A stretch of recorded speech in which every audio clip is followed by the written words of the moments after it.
Hello YouTubers and welcome to Novus Talks with me, your host Novus Corvus. We have to talk about Skyward Sword HD.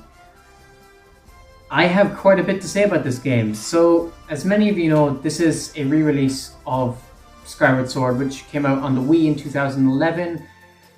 Like the previous two Zelda remasters, it's essentially the exact same game, but with some minor quality of life fixes that essentially improve the game to make it go leaps beyond what it was on the Wii. I have some opinions on the Wii version compared to this, and we're going to get into those as well. Before we go any further, I want to take the time to encourage you to go over and follow me on TikTok. I have a TikTok account that I've had for the past year. I've had a lot of fun with it. I've been trying to get really creative with what I do, and I make a lot of cool and interesting ideas, and what I do over there is actually way more creative and to a higher quality than what I do over here. So it would really mean the world to me if you guys could go follow me over on TikTok. So, The Legend of Zelda Skyward Sword HD. I had my reaction on YouTube during the February Direct. I had some mixed opinions. I was very happy it came to the Switch because I was hoping for a retool of the controls and I was essentially hoping for a remake more than anything else. Essentially the same game, but only with some minor quality life fixes. I was really bummed out, and I was kind of not excited at the time. So I played Skyward Sword on the Wii after borrowing a copy from my friend. I was like 12 at the time, so this contributes to it a bit, but I didn't have the best of times with it. I remember being lost, not knowing what I was doing. The combat felt very clunky, and I guess I was used to Zelda games where you would just slash through enemies just like that and move on, whereas Skyward Sword combat was actually involved and you had to engage with it in a meaningful way. And I didn't like that, and obviously the motion controls, and I'm someone who overall likes motion controls in games. I think more often than not they get more hate than is deserved, but with Skyward Sword I did agree with the mass opinion for a lot of the time. I made it to Elden Volcano in that original playthrough, never got any further. So when I heard Skyward Sword HD was going to be changing the controls, I was excited. I was hoping for some really cool button controls that would have normal Zelda controls, but instead they added joystick options, and everyone was happy about this. I thought it was ridiculous because using the joystick would feel more clunky and awkward, and I didn't think it would work at all. Most people thought I was crazy, but it appears since the game has come out that most people now agree that joystick controls are not great. They're actually pretty bad, and most people prefer the motion controls.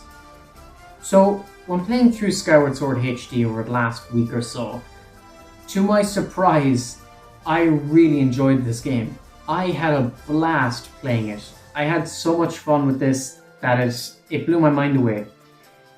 Going down to the surface, learning the combat, the dungeons, everything was just so much more enjoyable than what it was on the Wii, even though it's the same game. And it's because I think Skyward Sword was always a good game. The problem was that it had so many small, tiny issues that added up to create a big nuisance that just ruined the enjoyment for what this game could be. And now that most of those are toned down or eliminated completely, it's a night and day difference. It's easier to enjoy this game and take it at your own pace and leisure. I took my time with this. I played exclusively with motion controls. It felt natural, and I actually had a blast with them. They weren't accurate. I do have to say the motion controls, oftentimes, they wouldn't do exactly what you'd want them to do. It's not actually that much of a problem because you can kind of get by enemies fairly easy for the most part. The goblins are relatively easy to hack through, so it wasn't too much of a problem, but it was something that got in my way a fair bit. Didn't take away from my enjoyment of the game, but it did kind of bother me slightly. Because the button controls were no better, so I had to stick with motion controls. It just felt the most natural to me. So other than that, the game was essentially brand new to me. I was experiencing most of this for the first time, and what I was experiencing was a lot of fun and one of the best Zelda experiences I've ever had. The dungeons in this game they're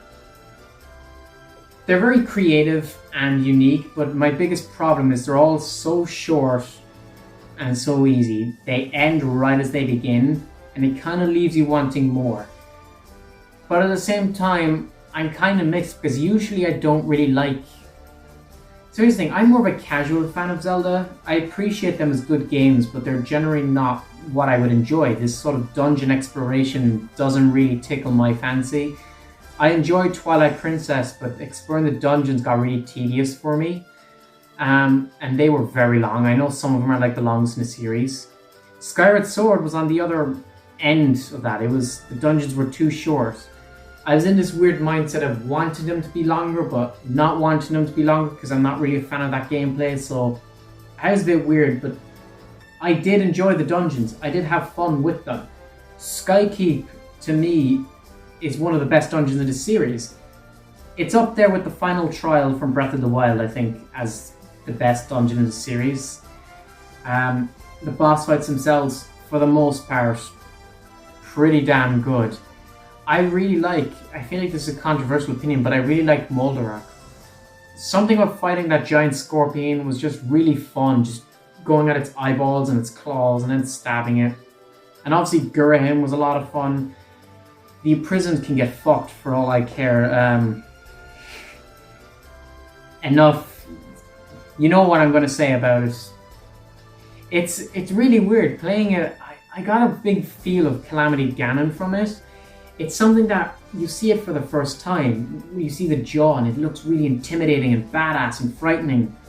And then you fight it and it's a joke. It's exactly like Calamity Ganon. I thought that was kind of ironic, especially since there's maybe a link between Breath of the Wild and this game. We'll see when that game comes out, but I don't know, it was just an observation I had that I thought was funny. As for the overworld itself, obviously you alternate between Skyloft and the surface. There's 3 areas on the surface. You have Farron Woods, Elden Volcano, and Lanayru Desert. And you have to backtrack through each of those areas 3 times.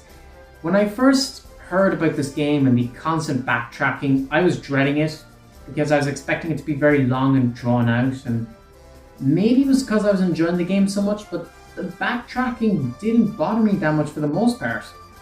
The padding, it does feel like padding at some parts. It does feel dragged out unnecessarily, but for the most part, I wasn't bothered by it because the areas did change each time you go there.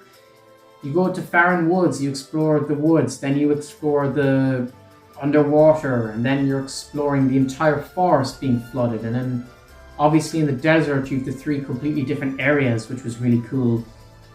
And the only bit that I felt was really unnecessary and really annoyed me was the stealth mission at Elden Volcano. That was pointless, didn't need to be there. Other than that, I didn't really mind it, and I guess hunting for the Triforce, considering getting the Sacred Flames kind of linked to the Triforce, I felt that was padding. But other than that, I didn't mind the backtracking for the most part. It was actually fairly okay. And yeah, playing through this game as well, I realized the amiibo complaints were kind of blown out of proportion. Playing this game, you realize very quickly there are a lot of bird statues everywhere. A lot of them. So much to the point that the autosave feature is completely pointless, because for the most part it stays when you're around one of these statues. And so the backtracking with the amiibo is pointless because there's so many bird statues around, it's never an issue.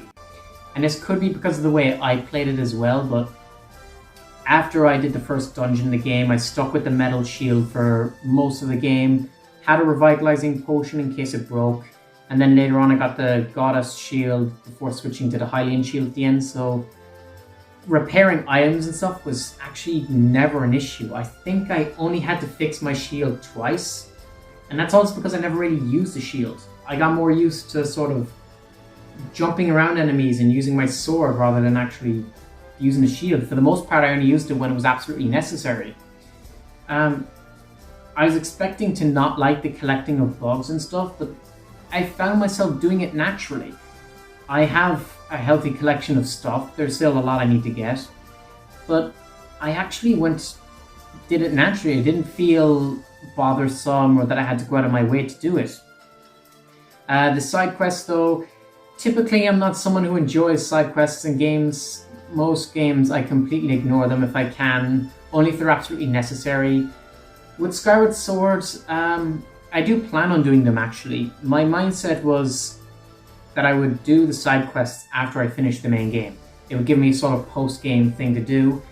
And yeah, that's my mindset going in, because I wanted to enjoy the story and push that on first before getting lost in all these countless side quests. That's just my personal thing.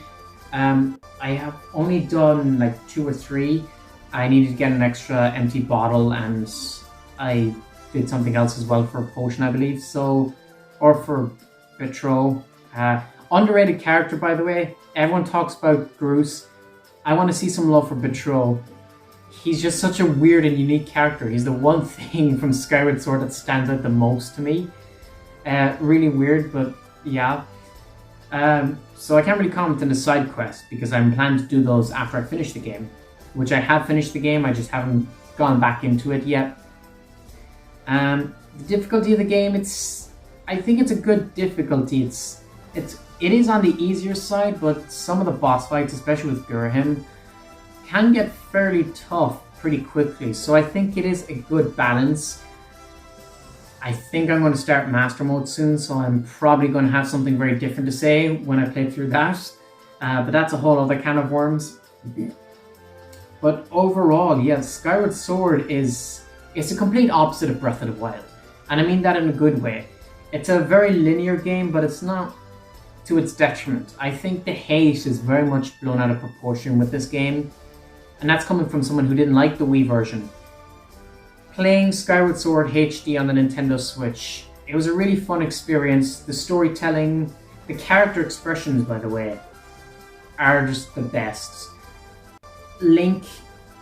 Link's motivation to rescue Zelda was very sort of obviously relatable because it's more natural than usual when it comes to rescuing Zelda.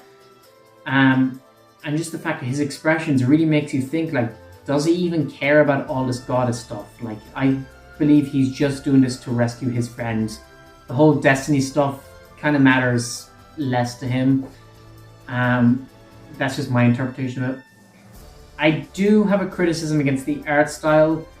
It's perfectly fine, but it's not aged well. And I think compared to Breath of the Wild or even Wind Waker, this is an art style that it's not the best. The textures are a bit very outdated, we'll say. But again, some people might absolutely love it, so that's just personal preference of mine.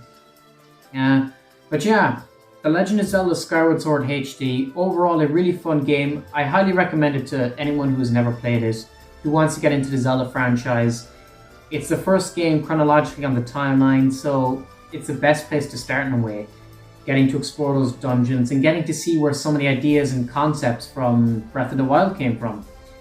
So overall, it's a genuinely fun and pleasant experience, and I think this game might be a hidden gem, and I think a lot of people are starting to realize that now as well. But yeah, those are just my thoughts and opinions. Let me know your thoughts and opinions down in the comment section below. What did you think of The Legend of Zelda Skyward Sword HD? Did you play it back in the Wii? What did you think of that version? Do you think there's any real difference? Is it your favorite Zelda game? What do you like about it? I want to hear everything you have to say down in the comment section below. And yeah, with that all said, thank you all for watching and please subscribe. Novus Corvius out.